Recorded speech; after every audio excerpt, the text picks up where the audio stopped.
শুধুমাত্র কন্যা সন্তান থাকলে আপনি কি করবেন? দেখা গেছে যদি কোনো পিতার শুধুমাত্র একজন কন্যা সন্তান থাকে, তাহলে এই পিতার মৃত্যুর পর কিন্তু তার কন্যা সন্তানরা সম্পূর্ণ সম্পত্তি পায় না।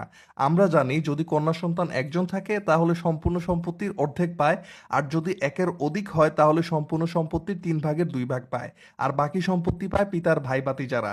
এখন কোনো পিতা যদি চায় তার এই সম্পত্তি তার কন্যাদের বাইরে যেন কেউ না পায়, তাহলে তাকে কি করতে হবে?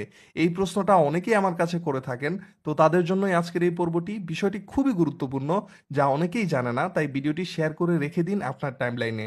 প্রিয় দর্শক, আপনি যদি চান আপনার মেয়েদের বাহিরে অন্য কেউ এই সম্পত্তি না পাক, তাহলে আপনাকে যে কাজটি করতে হবে সেটি হলো আপনার এই কন্যা সন্তানদের নামে জমিটি দানপত্র করে দিতে হবে। এক্ষেত্রে আবার আপনি একটি সমস্যায় পড়তে পারেন, সেটি হলো যদি কোনো কারণে আপনার মেয়েরা বিশ্বাসঘাতকতা করে, অর্থাৎ যে কোনো কারণে এই সম্পত্তিটি পুনরায় বিক্রির জন্য তাদের কাছে চাইলে যদি আপনার মেয়েরা রাজি না হয়, তাহলে তো আবার ঝামেলায় পড়ে যাবেন। এরও কিন্তু সমাধান আছে। আপনাকে যে কাজটি করতে হবে সেটি হলো আপনার কন্যাদের দানপত্র করার সময় এই মেয়েদের কাছ থেকে আপনি আপনার নামে একটি পাওয়ার অফ অ্যাটর্নি নিয়ে রাখবেন।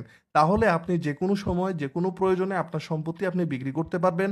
আর আপনার মৃত্যুর পর এই পাওয়ার অফ অ্যাটর্নি অটোমেটিক বাতিল হয়ে যাবে ও আপনার সম্পত্তিটি আপনার মেয়েদের নামে হয়ে যাবে। আশা করি সবাই বুঝতে পারছেন।